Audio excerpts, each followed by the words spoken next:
예. 그런데 이 김 변호사가 폭로한 내용을 보면은 김영철 변호사 이름으로 된 4개의 계좌가 있었고 네. 여기에 삼성의 비자금 50억 원이 있었다는 거 아닙니까? 네, 네. 그에 대해서 삼성은 이게 회사 돈이 아니고 어느 임원의 개인 돈이다 이런 해명을 했는데 이 삼성의 해명 내용이 좀 납득이 잘 안 되는 대목이 있습니다. 예, 손으로 하늘을 가린다는 말이 있죠. 그런데 삼성의 핵심 실세들이 하면 정말 손으로 하늘을 가릴 수 있습니다. 왜 그런지 한번 보시죠. 네. 천주교 정의구현 사재단과 김 변호사가 지금까지 공개한 차명 계좌는 모두 4개입니다. 먼저 김용철 변호사의 이자소득 명세서에서 나온 의문의 우리은행 삼성센터 지점 계좌. 지난해 발생한 이자 소득 금액만 1억 8,100만 원. 그래서 소득세가 2,540만 원이 나왔는데 이를 근거로 역계산하면 김 변호사 이름으로 만든 이 차명 계좌에는 50억 원의 이른바 비자금이 숨겨져 있었던 것으로 보입니다. 또 다른 의문의 우리은행 삼성센터 지점 계좌. 17억 원이 입금됐다가 바로 다음 날 국공채 매수 자금으로 인출됐습니다. 통상 자금 세탁을 할 때 나타나는 현상이라고 합니다. 822만 원의 이자 소득이 발생한 또 하나의 우리은행 계좌도 의문투성이이고 굿모닝 신한증권 계좌에는 26억 원대의 삼성전자 주식이 있다가 현금화됐습니다. 모두 김 변호사가 모르는 계좌들입니다. 제가 의논한 사람들이 계좌를 확인해봐라, 찾아라. 저는 이게 내 돈이 아니기 때문에 건드릴 생각도 없었고 어디가 있는지 알 필요도 없었죠. 근데 이번에는 제가 이것을 문제로 시작해서 문제를 공론하자고 마음을 먹고 찾아보니까 거래 내역 불가, 조회 불가 뭐 이렇게 나온대요. 삼성 측은 전략기획실의 한 임원이 제3자의 부탁을 받고 김용철 변호사 허락을 얻어 개인적으로 차명 계좌를 만들었다고 주장했습니다. 김 변호사가 주장하는 차명 계좌는 회사와 아무런 관련이 없습니다. 김 변호사로부터 함께 근무했던 동료 간부가 김 변호사로부터 사전 양해를 얻어 개인적 용도로 만든 것입니다. 과연 그럴까? 제가 병석이 법률가거든요. 저는 가방 속에 제 인감도장을 갖고 있어요. 제 이름을 동료에게 빌려줬다. 그거는 좀 말이 안 되죠. 다만 삼성에서 제 명의를 사용하고 있다는 건 제가 알았어요. 당연한 일이니까요. 조금 지나 보니까 임원들 명의를 대부분 사용을 하더라고요.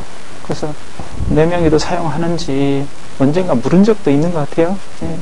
있다고. 그냥 보면 양측의 진실 공방 같지만 삼성 측 주장에는 허점이 많습니다.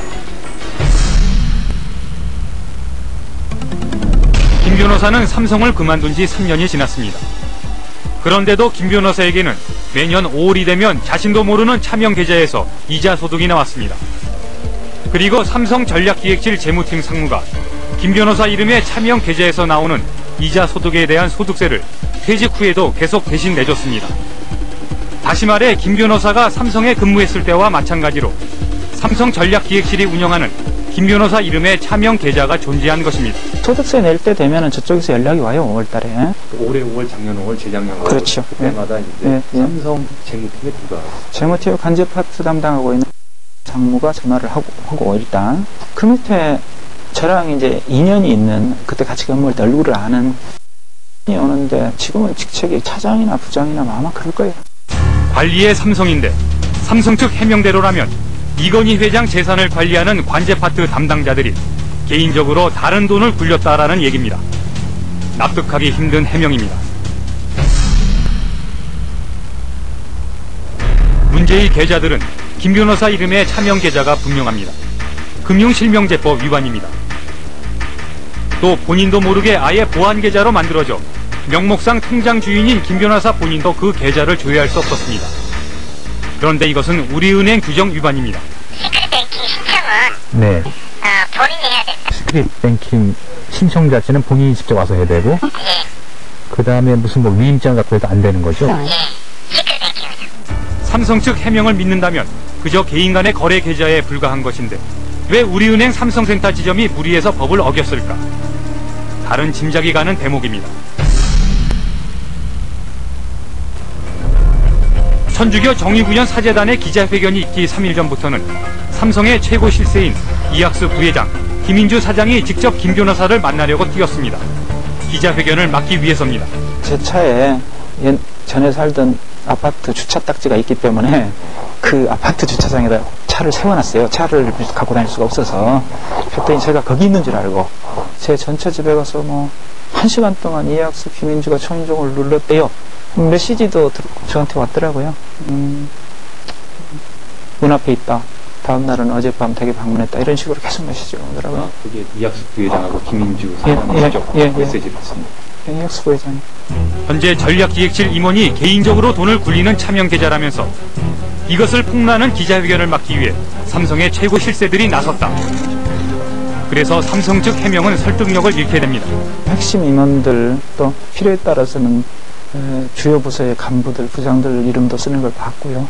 부장 명의로 썼다가 문제가 되는 경우도 있고 제가 이제 그 안에 있으면서 여러 번 차명 계좌 남의 명의로 했던 게 문제가 수시로 되거든요. 욕심을 내는 사람도 간혹 있고 그런 것들로 인한 문제들을 제가 논의한 적이 여러 번 있어서 삼성그룹 내 사장단이나 임원이나 삼성그룹 내 특히 이제 지금의 전략기획실 임직원들한테는 이건 상식이에요. 근데 상식인 거를 한 사람을 정신 이상으로 몰아가지고 덮으려고 그러니까 뭐 저도 진짜로 정신 이상 될지도 모르겠어요. 모두가 거짓이라고 그러면. 전동건 기자. 네.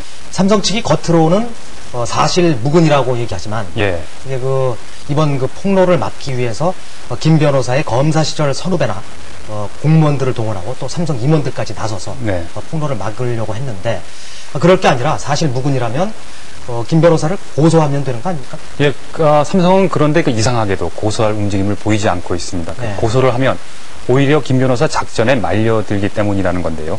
그 진실을 밝히면 되는 건데 도대체 무슨 작전이라는 건지 모르겠습니다. 네, 작전. 네. 김 변호사의 작전이란 얘기인지 정의구현 사재단의 작전이라는 건지 같은 의미로 쓴 것 같고요. 예, 그렇습니다. 그런데 이 김 변호사의 말에 따르면 삼성이 김 변호사 말고도 다른 삼성의 임원들의 차명 계좌를 이용해서 사용하고 있다. 이렇게 얘기를 했는데 그리고 또 김 변호사의 계좌를 차명으로 이용한 것도 드러났고 금융실명제법 위반이 확인됐는데 금융당국이나 검찰은 수사할 움직임이 없습니까? 그러니까 역시 이상하게도 금감원이나 검찰에게는 삼성과 관련해 지금 터져나오는 의혹들이 범죄로 보이지 않는 것 같습니다. 네. 짐작이 가실 겁니다. 네. 지난 월요일 아침 천주교 정의구현 사재단이 기자회견을 하는 서울 제기동 성당 앞. 삼성 직원들이 이미 와 있었습니다. 여기 오신 이유가 나름대로 이제 좀 그룹에서 좀 대응 전략을 짜는지 정말 구경하러 왔어요. 진짜 뭐.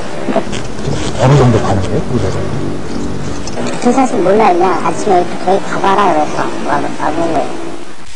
이날 기자회견은 전날 밤 늦게 결정돼 언론사에도 아침에나 알려졌다는데 삼성 직원들은 어떻게 알고 기자회견장에 찾아온 걸까? 이와 관련해 천주교 정의구현 사재단 쪽에서 전하는 얘기는 의미심장합니다. 김 변호사의 양심 고백을 듣고 기자회견을 준비할 때 누가 언제 사재단을 만났는지 그 다음 날이면 삼성 관계자들이 다 알고 있었다는 겁니다. 삼성의 위력과 관련해 11월 6일자 시사인에 흥미로운 내용이 나옵니다. 김 변호사가 양심 선언을 결심하고 언론의 취재가 시작됐다. 이를 저지하기 위해 가장 먼저 그리고 열성적으로 움직인 것도 공무원이었다. 대검찰청, 청와대, 정부 고위 관료가 삼성의 논리로 김 변호사를 매도하고 삼성을 두둔하고 나섰다. 한 정부 고위 관료는 김 변호사가 정신적으로 문제가 있고 아내와 함께 돈을 뜯기 위해 자살폭탄 테러를 감행하고 있다라고 말했다.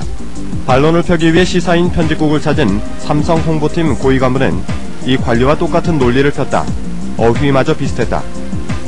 어쨌든 뉴스 취재팀이 확인해본 결과 금융실명제법 위반 여부를 조사해야 할 금감원은 아직 뚜렷한 움직임을 보이지 않고 있습니다. 금융실명제법 위반 가능성이 높은 게 아닌가 그래갖고요.